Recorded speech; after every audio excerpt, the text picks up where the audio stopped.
Okay, we're going to talk about fluids in this lesson.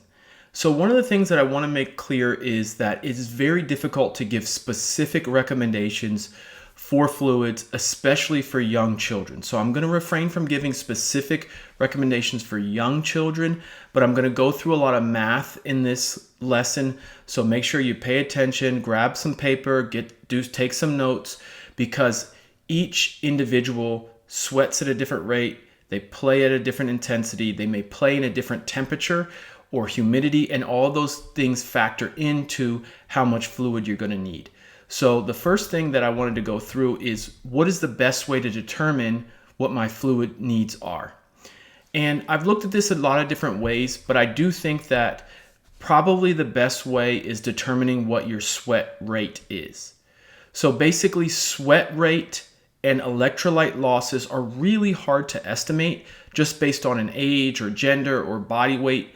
Everyone is different. You know this with teammates, you know this with other athletes, where some athletes will sweat quite a bit and some athletes do not sweat that much. The best way to determine what your sweat rate is to see how much fluids you lose over time. Well, an easy way to do that is pre and post exercise weights.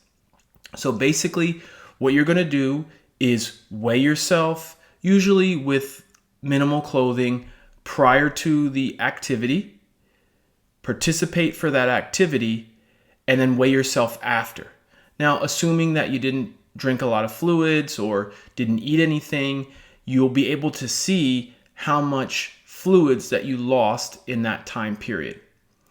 Now, once you've determined what your sweat rate is, you can then start to estimate what the fluids you need are. Now, remember, the sweat rate is going to change depending on what type of situation you're in, but this is just an estimate of how much you sweat. So, determining sweat rate. So basically, in this 90-minute session practice, an 80-kilo individual weighed 78 kilos after practice. It wouldn't be normal to not drink anything during this practice, but let's just assume that the athlete did not take any fluid in. So they lost about 2 kilograms of body mass or body weight, and then that 2 kilograms is the equivalent of 2 liters of fluid. So in the metric system, 1 liter of fluid weighs 1 kilo. So if you look at this and do the math, you can see that 2 liters were lost in 90 minutes. So that's about 1.3 liters in 60 minutes or 1 hour. So basically what you can do is say, okay, this athlete lost about 1.3 liters of sweat in an hour, and that can give us an estimate of how much fluids they need to consume to be adequately hydrated. And then you can use that rate, so you can look it down to 30 minutes, or every 30 minutes they lose about 400 mLs of fluid. So in this scenario, we might suggest that an athlete take about 300 to 400 mLs, so about 2 cups of fluids every 20 minutes or so to stay hydrated.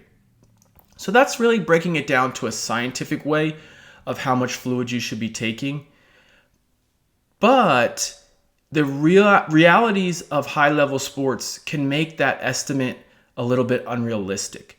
So, for example, the athlete may not have arrived at the competition fully hydrated. So, if you're already in a deficit, you may need to take in more during that level of activity. Also, the athlete may not have time to drink during competition. So, if you're a soccer athlete that didn't get subbed out, or a basketball athlete that doesn't come off the field, those are different situations where you may not have time to take in the amount of fluid that you want to take in. The environment may be different. So in one situation, it's cold and rainy. In another situation, it's hot and humid. Those will change your fluid needs as well. The other thing is, pushing fluids can be hard for athletes because they're very sensitive to having a full stomach or feeling like they drank too much. And so it's important to recognize that in itself can limit someone's ability to participate at a high level if they're feeling full and bloated with drinking too much fluid. So a realistic approach is to consider pre and post exercise weights when you're intensely training. So a good example would be for football athletes who have double sessions. So they have a practice and then they have like during a camp or something, they have practice and then they have a session later on in the day. What you would want to do is weigh yourself before the first practice, weigh yourself after the first practice, and determine, okay, I've lost this amount of fluid. Now, in that particular case, you don't have to keep track of how much fluid you took in because that'll be accounted for in what your post-exercise weight will be. So let's say you lost a liter of fluid. We suggest that you add about a liter to a liter and a half into when you get back into the next session. So we really focus on replenishing the estimated fluid loss over 24 hours prior to the next practice or workout session or whatever it may be. Some people will advise some people will advise 100% of the fluid or like 120% or 150% of that fluid loss, but in and about around that area would be appropriate. Now keep in mind, some solid foods do have plenty of water in them. So watermelon, cucumbers, certain fruits can have a lot of fluid in them. So that should be factored into the equation as well. Again, this is all estimates, but something to keep in mind in terms of a realistic approach. Now the question is, why does it matter?